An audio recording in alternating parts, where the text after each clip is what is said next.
Welcome to the Science of Magic with Gwilda Wiyaka, a program dedicated to uncovering the unified nature of reality and humanity's ever-evolving place as truly galactic beings. For more information on the Science of Magic with Gwilda Wiyaka, visit us online at www.thescienceofmagic.net.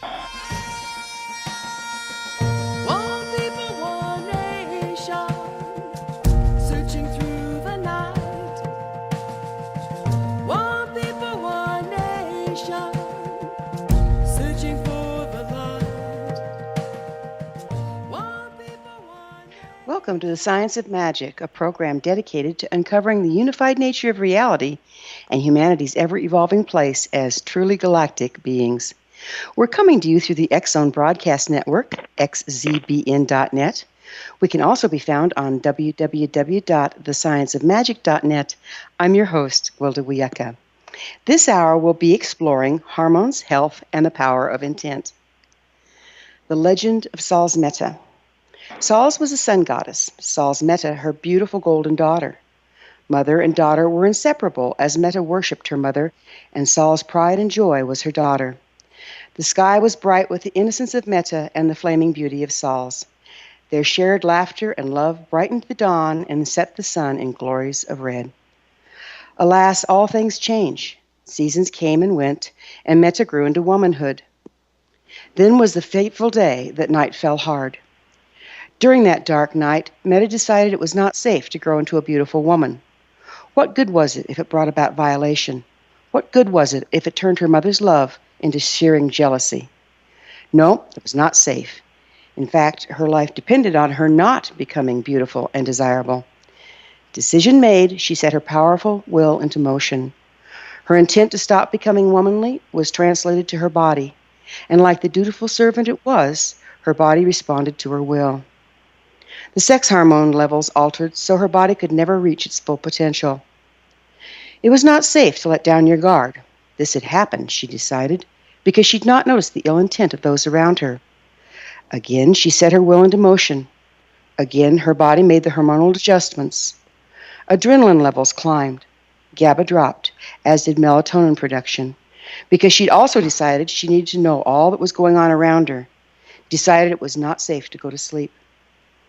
Now her senses were extended far out from her body. She would be able to feel negative thoughts directed at her. She could feel jealousy and plotting for revenge. Never mind that it created a state much like autism, or that she would never truly rest. Never mind she felt the world's trauma as if it were her own. It simply was not safe to not know. Years went by. M.D grew ill. Her bones became weak without adequate estrogen to absorb calcium. Exhaustion claimed her as her overtaxed adrenal glands failed. She gained weight and lost muscle tone without significant thyroid to sustain her. Her brilliant mind became foggy and sluggish. The daughter of the sun was dying, having never really lived. We have so much more power and control in our lives than we know. Every decision or strong intent we make impacts our physical bodies. This is the complication behind most psychotropic drugs or hormonal replacement. Unless we access and release our old belief systems and intents, our ever-faithful bodies will compensate for every attempted correction in order to maintain the imbalance we unconsciously believe will save our lives. Most every woman in our culture lives in the paradox one must be young, slender, and beautiful to be worthwhile, and if one is young, slender, and beautiful, they will be hated by women and exploited by men. As a result, many women diet or develop eating disorders, starving their bodies and creating a thyroid imbalance that in turn causes weight gain. Many young men, as they approach adulthood, are taught they have to be manly to please their fathers, yet they dare not become so manly as to threaten their fathers. Also, many modern women want the sensitive New Age guy. It would never do to scare them by becoming testosterone-driven, pillaging beasts. This results in testosterone deficiencies and sex hormone-related problems. Our auric fields are the physical container for our spirit, our light bodies, while we are incarnate. It's through our auric fields that we connect to all that is. These auric fields are generated by our chakras, and their strength is dependent upon the balance between the chakras. Each chakra is centered in an endocrine gland, and our endocrine glands create our hormones. Hormonal imbalance caused by physical, emotional, mental, and spiritual damage actually compromise our auric fields and our ability to connect with all of life and thus every aspect of our existence. If, however, we physically correct these imbalances through bioidentical hormone replacement and process through the emotional, mental, and spiritual illness that are unearthed as a result, we can correct the damaging imbalancing our unwitting interference has wrought. My guest this hour is my longtime friend and colleague, Dr. Joseph Swartz. Dr. Swartz obtained a BS in psychology and his MD at Bayer College of Medicine. After graduating from medical school, he completed his internship at the prestigious Presbyterian Medical Center, where he completed a UCLA-affiliated family practice residency. Dr. Swartz has a long history of training and clinical experience. He also trained extensively in structural medicine. He has served as a family practitioner for over 40 years. He now specializes in hormone, aging, pain, and medical conditions that prove resistant to most traditional treatments. Dr. Swartz and his wife, Y.L. Wright, are the authors of an impressive series of books on bioidentical hormones that can be found on Amazon.com. I will introduce Dr. Joseph Swartz and his amazing body of work after this short break. You're listening to The Science of Magic.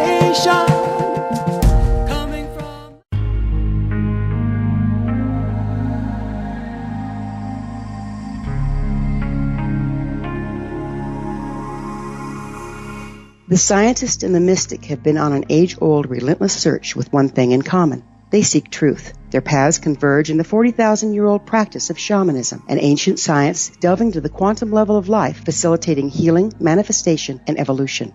I'm Gwilda Wiyaka, the founder and director of Path Home Shamanic Arts School, a unique Colorado State-certified occupational school training shamanic practitioners and teachers. We also provide classes for empowering personal lives through shamanism. Our certification classes are in week-long segments enabling international participation, and online classes and long-distance shamanic healing sessions are available. Come discover the science of magic in the limitless world of shamanism. www.findyourpathhome.com.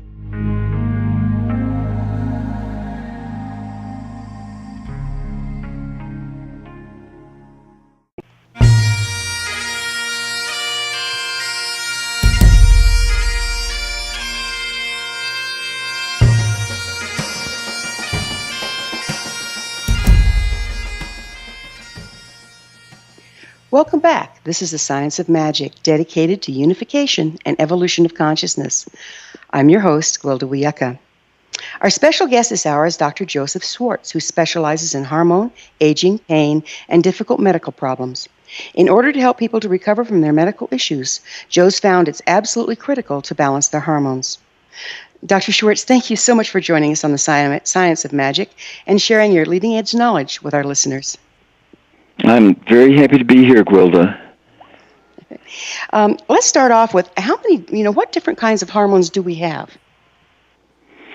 Well, we have the hormones from the major hormonal glands, adrenals, and thyroid gland, and sex hormones, all of these being controlled by the master gland, the pituitary, and it elaborates growth hormone.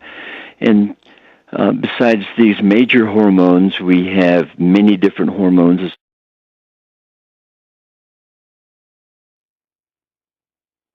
Okay, we seem to be fading out there. Joe, can you still hear me? Uh-huh. Okay. How do hormones and hormone imbalances affect us physically, emotionally, mentally, and spiritually? Well, the health of our bodies on every level is in the hands of our hormonal system. And in anti-aging medicine, the top priority is optimal or balanced hormones. And it's not just the absolute level of any one particular hormone, but it's the balance between all of them. And so the beauty of the body is that it's in constantly monitoring and adjusting to as close to perfection as it can, not only the level of each hormone, but the amount of hormone relative to the other hormones. So it's my understanding, and please correct me if I'm wrong here, that there isn't a static balance of hormones, that they adjust around what we're doing or intending at any given time. Is that accurate? That's accurate. The adrenal glands are overall in master control of our daily hormonal systems. So it spikes around 8 o'clock, telling our body and all of our other hormonal systems to wake up and get ready for the day. It correspondingly goes down to 0 at night in health, telling the body that this is the time to rest and rejuvenate. And the adrenal hormones going down at night are essential for rejuvenative rest and recovery, healthy sleep, and waking up feeling good. So aren't the adrenals also associated with fear and fight or flight? That's correct. The adrenal glands not only put out cortisol, which is the major steroid hormone, and the anti-inflammatory hormone, and it's important in regulating our blood sugar levels, as well as supporting cell health throughout the body. It also has the adrenaline hormones that are the flight or fight hormones that you feel when there is some reason to have concern for your health or well-being. So what I'm hearing you say kind of brings me questioning. Now, in fight or flight, that's something that, in caveman style or in the animal world is very natural. A stimulus comes up that's life-threatening. You either fight it off or run away. But what I've noticed in the animal world, once the threat's gone, they settle back down. However, in our worlds today, it seems like we live in a constant state of fight or flight because of the stress around us. Are you seeing that? Yes, there are 4 stages of adrenal dysfunction. So there's adrenal health, where the adrenal hormones spike at 8 o'clock, and then they come down during the day, offering support for our cellular function, and then going down to 0 at midnight. Now, if someone is under stress, then these stress hormones are going to be shot out of the adrenal hormones of the adrenal gland.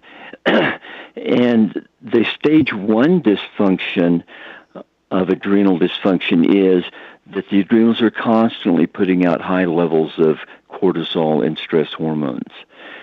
And as the body continues to do this long enough, then the adrenals just can't keep up with that high level of production. So we begin to sag through the day. And so at noon, we begin to drop from our optimal level of cortisol. At 4 o'clock, we drop a little bit more. And very often at night, we inappropriately go up. As this process continues, the adrenal glands get more burned out. Then we have stage 3, where the adrenal glands can barely keep up with what our body needs are through the day. Stage 4, the adrenals are just burned out. They can't keep up. They can provide enough of the stress hormones to keep us alive, but not enough for health. And so those are the 4 stages of adrenal dysfunction. But it all begins with this constant production of stress hormones throughout the day. There are some people that are called chronic stress responders. When you or I are stressed, normally we should shoot out adrenal hormones, and about 20 minutes later, things begin to settle back down to normal. So if we have repeated traumas and every 20 minutes something is pushing us into fight or flight, then we have sustained elevation. There are individuals, when they are stressed, they shoot up the adrenal hormones, and that lasts for a number of hours. And so it would only take a few stressful episodes for them to be high stage 1 dysfunction, having high adrenal hormones throughout the day. What I've seen in my practice is that people live in their trauma from their historical trauma. And so even though there isn't a real and present stimulus for this kind of stress, our unprocessed damage and traumas throughout a lifetime can keep us in this state of stress. Have you experienced that as well? It's extremely common that we're responding to perceived threats that are not real. But if we perceive a threat, even though it's not real in actuality, it's real to us. And so when we have perceived threats, then we will respond as if we are actually under threat. You know, another thing that I've noticed is it used to be that if a young person was overweight, they tended to put weight on all over. And I can't help but notice now that in the last 15 years, not only is there a dramatic increase in obesity among our young, but many of our young people have increasingly developed very distinctive, localized weight gain around the belly and waist. In your experience, what's causing this? Well, we wrote a book called Secrets of Toxic Belly Fat. And I think that the term toxic belly fat is a descriptive term for what's happening massively through our society. It's insulin resistance and prediabetes and diabetes are the result of this accumulation of fat around the abdomen. And it's called the apple body type. So the weight is through the chest as well as through the belly. Another type of obesity that you commonly see is you see particularly women, people that are very heavy in their hips and legs and very sparse body fat above, and that's a hormonal pattern. But the classic apple body type of not much weight in the legs or arms, but the weight being centered around the abdomen trunk is the syndrome of toxic belly fat. This toxic belly fat is an organ all of its own. And in fact, it's an inflammatory organ. So it's elaborating hormones, it's elaborating inflammatory chemicals, and it is the most common driving force for all of the degenerative diseases that we're seeing in our society. So the basic underlying problem is insulin resistance that progresses to type 2 diabetes. There's a syndrome called metabolic syndrome that is extremely common throughout our country. This is a combination of central obesity, abnormal fat levels in the blood, tendency toward hypertension, and so what do you see as causing this insulin resistance, Joe? Well, it's predominantly diet. Our ancestors, lived at a time when they may feast in the summer, and then they would go through a long winter with a sparsity of food or even famine. And we have, because of our modern technology, the availability of having summer all of the time. So our body's history from our ancestors would be to feast in the summer and then have famine or reduced caloric intake throughout the winter. And when you start eating unlimited amount of food throughout the year, then this has not been a normal pattern. The second thing is we're eating high carbohydrate foods. In the past, when they used a mill to mill wheat, then it was a coarse meal that they baked into bread. We have now these high-tech mills that will grind the wheat into the finest powder, and that is absorbed directly into our blood, and then it goes into immediate high sugar load and high blood levels of sugar. Well, whereas this when you is eat this the is coarse fascinating. ground, Unfortunately, we're just about out of time for this segment. We'll pick it up on the other side. We'll return to our discussion after this short break. You're listening to The Science of Magic. I'm your host, Gwilda Wiyaka. If you want to hear more, other innovative episodes can always be found on our website, www.thescienceofmagic.net.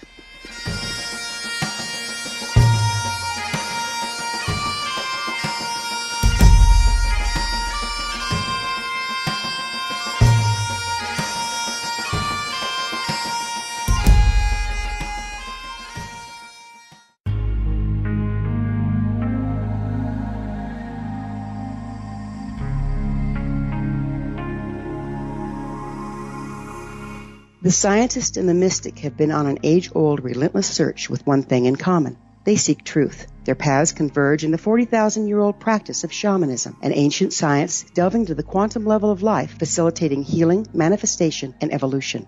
I'm Gwilda Wiyaka, the founder and director of Path Home Shamanic Arts School, a unique Colorado State-certified occupational school training shamanic practitioners and teachers. We also provide classes for empowering personal lives through shamanism. Our certification classes are in week-long segments enabling international participation, and online classes and long-distance shamanic healing sessions are available. Come discover the science of magic in the limitless world of shamanism. www.findyourpathhome.com.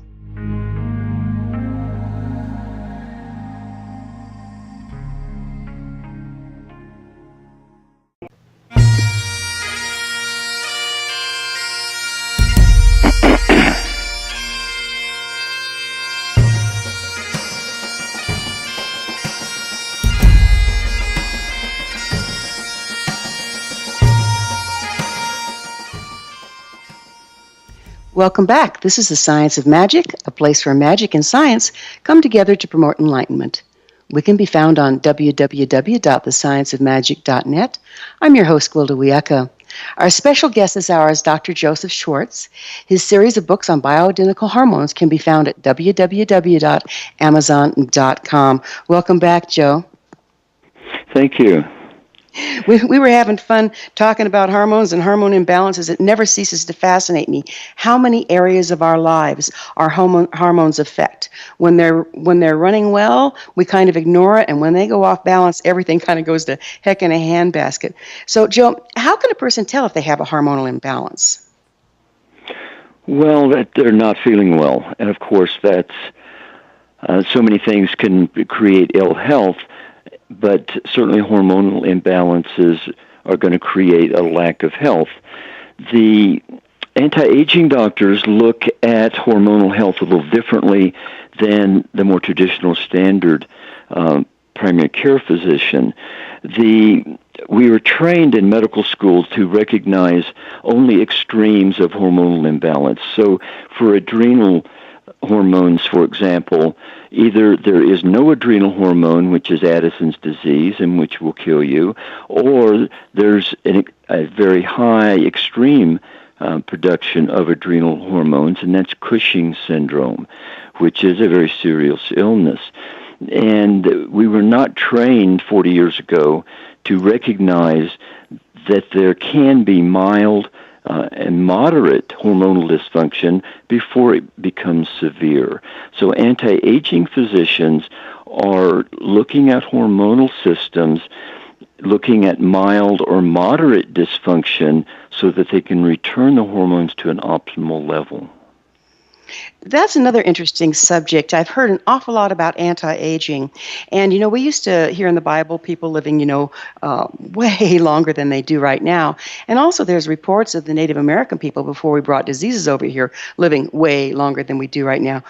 What do you think, from what you're seeing with aging and anti-aging, what do you think our natural lifespan is, Joe? Well, it's much longer than it has been in the past. It's, in the area of 76, so we're living longer. The question is, what is the quality of the life that we have as we live longer? And I think that stress, at least in our culture and the developmental world, stress is very detrimental to longevity and health, and toxicity is becoming a progressively more serious and increased problem. So The area of toxicity is an area that's not generally recognized in traditional medicine as being an area of concern, but certainly in anti-aging physicians, we have a high level of concern for the toxic elements, everything from heavy metals to pesticides to plastic residues that are coming into our body because these are major disruptors of our hormonal system. So the toxicity actually affects the hormonal system. I didn't recognize that. There's a large group of toxins called xenoestrogens. So these are chemicals like phthalates in plastic, insecticides, even some of the heavy metals. They will insert into the estrogen receptor of the cell, and they will stimulate it, but in an abnormal way. Even worse, they will insert into the receptor, and they'll stay there and block it, so what good, healthy estrogen we have cannot get to the cell to stimulate it properly. Then there are a class of toxins called endocrine disruptors, and they will totally disrupt the normal function of our hormonal system, specifically at the cell receptor site. And then there are other chemicals that will interfere with the proper formation of chemicals. Thyroid hormone has to be converted to its active form at the level of the cell. So the thyroid gland puts out T4, which is the more inactive form. At the cellular level, is converted to T3, and T3 is what inserts into the receptor and stimulates the cell. There are a number of things that can block the conversion of T4 to T3, from the inactive to the active hormone. This can create a situation where someone is clinically hypothyroid.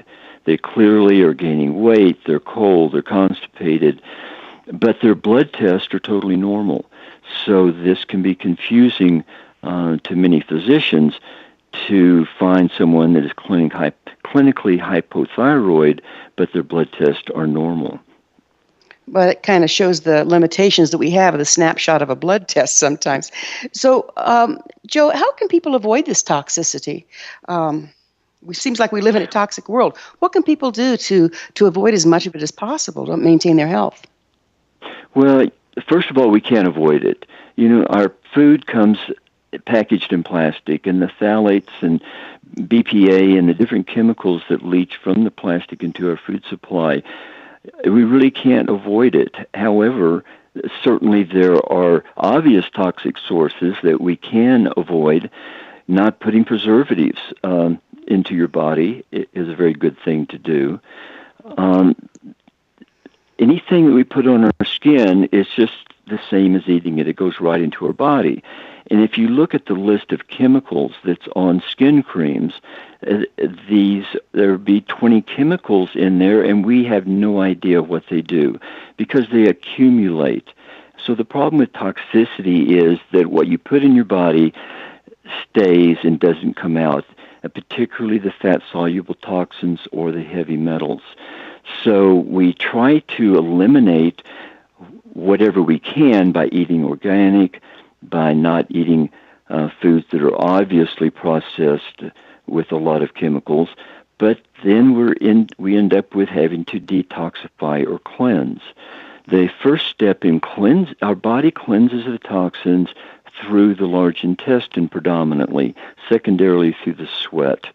But predominantly the large intestine is the organ that identifies toxins and grabs it and puts it into the lumen of the intestine to be excreted. If we have poor intestinal function, it's sluggish, constipated, or there's illness in our intestinal tract, then we may not cleanse effectively. So the first step in cleansing is intestinal cleansing. The next is the liver. The liver has to process these toxins, and our body needs certain substrate for the liver to work. So sulfur-containing amino acids, selenium is essential for the running of these detoxification processes.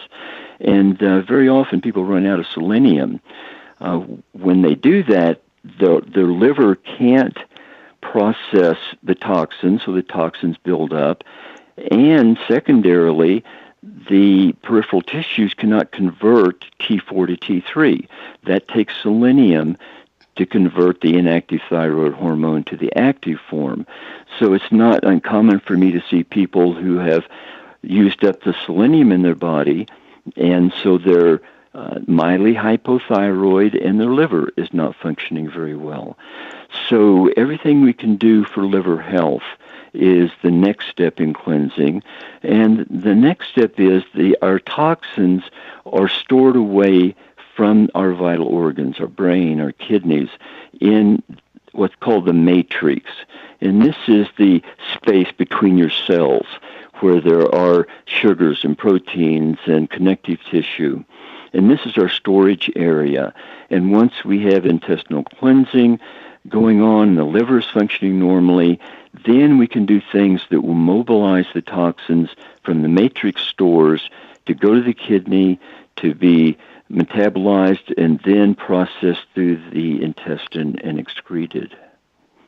So what I'm hearing you tell me is that our physical health depends on a balance between our gut being healthy enough to absorb and detox food and our hormones being healthy enough to remain in balance.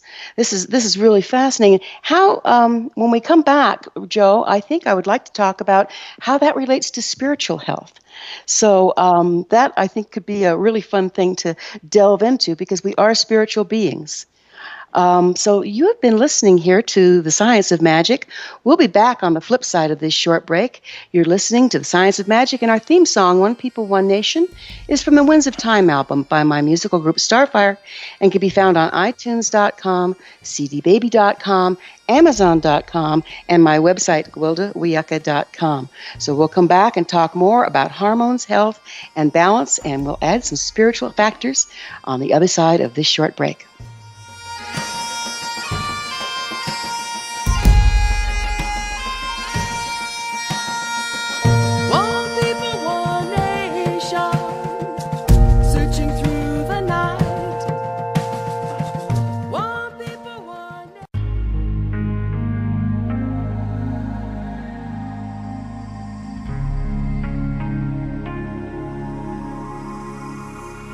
The scientist and the mystic have been on an age-old, relentless search with one thing in common. They seek truth. Their paths converge in the 40,000-year-old practice of shamanism, an ancient science delving to the quantum level of life, facilitating healing, manifestation, and evolution. I'm Gwilda Wiyaka, the founder and director of Path Home Shamanic Arts School, a unique Colorado State-certified occupational school, training shamanic practitioners and teachers. We also provide classes for empowering personal lives through shamanism. Our certification classes are in week-long segments enabling international participation, and online classes and long-distance shamanic healing sessions are available. Come discover the science of magic in the limitless world of shamanism. www.findyourpathhome.com.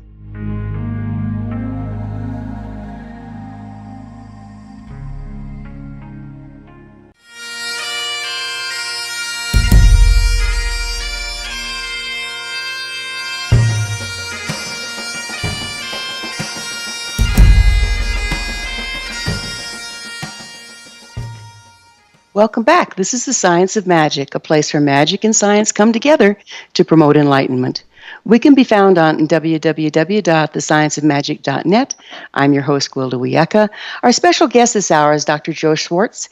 His series of books on bioidentical hormones can be found at www.amazon.com. Welcome back, Joe. Thank you. Yeah. What can you tell me about how hormones relate to our spiritual health? Well, our physical well-being is, of course, essential to be optimally functional, happy, healthy. And if we look at, if our hormones are off, then our body goes into some kind of pain. It may be that we're just tired, and fatigue can be a painful experience, or it could be that we're actually suffering from a significant amount of discomfort, or it can be pain. So I've spent the last 25 years specialized in treating a chronic pain that other modalities can't heal. So pain is a poison to our bodies. It's a poison to our tissues. Where we're in pain, our tissues become sick. It's a poison to our emotional lives. There's no way, if I'm in pain, that I can be as happy and pleasant and productive and thoughtful as I would be if I was not in pain. And then it affects our mental well-being, our clarity. We tend to have not positive thoughts when we're in pain and suffering. And then spiritually, we are not at our best spiritually when we're in pain. So I view pain as an important and major toxin to us on a spiritual, mental, emotional, and physical level. And so I've devoted my professional life not only to hormones, but to treating chronic pain itself. So you see chronic pain as totally distracting us from the other areas of our life that we might like to engage in, like healthy emotions, healthy spiritual life, healthy physical life, that sort of thing? Yeah, and not only is it having an adverse effect on us, but I'm trained as a family practitioner. It has an adverse effect on the health and well-being and spirituality of our family and those around us. So when the body is in pain, it's speaking to us, and if we listen to it when it's whispering rather than when it's screaming at us, then we're going to be so much wiser in our health. So if we listen to our body when it whispers, then we listen to the fatigue. We find we're fatigued in the afternoon.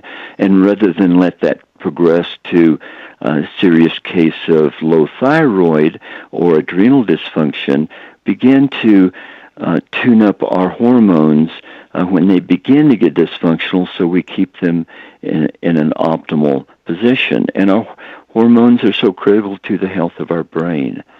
And so our mental function, our attitude, as well as our interactions with other people. If we're happy, then we produce happy, healthy interactions around us.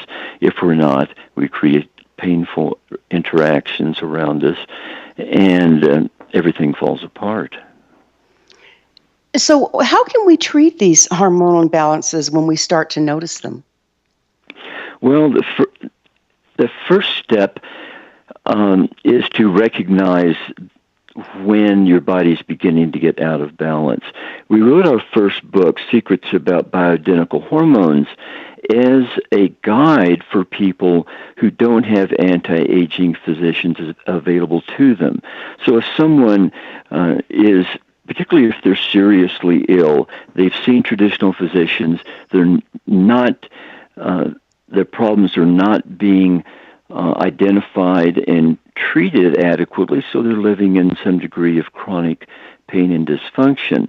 The book is a guide on how, with a physician's assistance, that one can move toward health. So the first step in that process is adrenal health.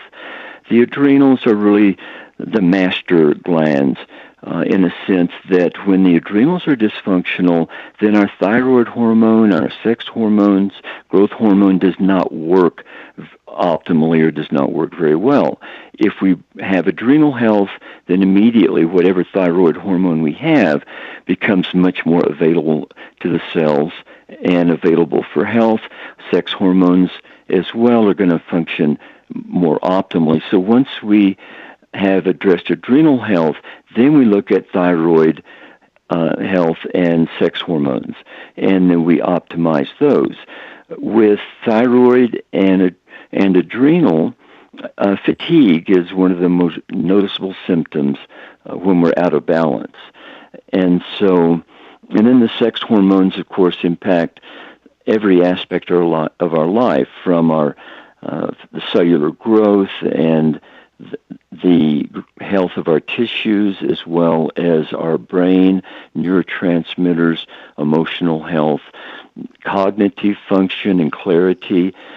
In menopausal women, when they are put on hormones, the most common benefit to them is an improved cognitive function. So they're thinking more clearly. They're in a fog, and the sex hormones bring them out of that fog. And there's something. I'm sorry, yeah. Joe. No, there's something you said earlier that I'd like to expound upon a little bit, and that you said with the help of a primary care physician. What disturbs me is anymore people can go on the internet and they can say, oh, well, that sounds like me. I'll buy this big, cocktail of herbs, and that sounds like me. I'll get that big cocktail of herbs. And from what you've been describing to me here, there's a very systematic way of addressing illness by spiraling yourself back out of it versus shotgunning yourself with all this dubious things of dubious value. They might have value at the right time, in the right place, in the right quantity, but so many people are self-medicating with herbs. Can you speak to that? Well, when we have problems, they're always multifactorial. One, if you have adrenal dysfunction, that impacts all of your other hormonal systems and your blood sugar, and our bodies are so perfectly interrelated. It would be hard to imagine there couldn't be a God with the perfection and the interrelatedness of everything in our body. So if we shift adrenal hormones, then we shift thyroid and sex hormones, and so that we are looking at having to understand an incredibly complex system. So the book that we wrote, Secrets About Bioidentical Hormones, and our latest book, Men's Bioidentical Hormones, are designed to help, from an anti-aging physician's viewpoint, direct a physician who has not kept up to date on anti-aging medicine, or to help guide a patient so that he has some understanding of how to approach such a complex and interrelated system. It's amazing. And I'm just too soon. We're out of time here.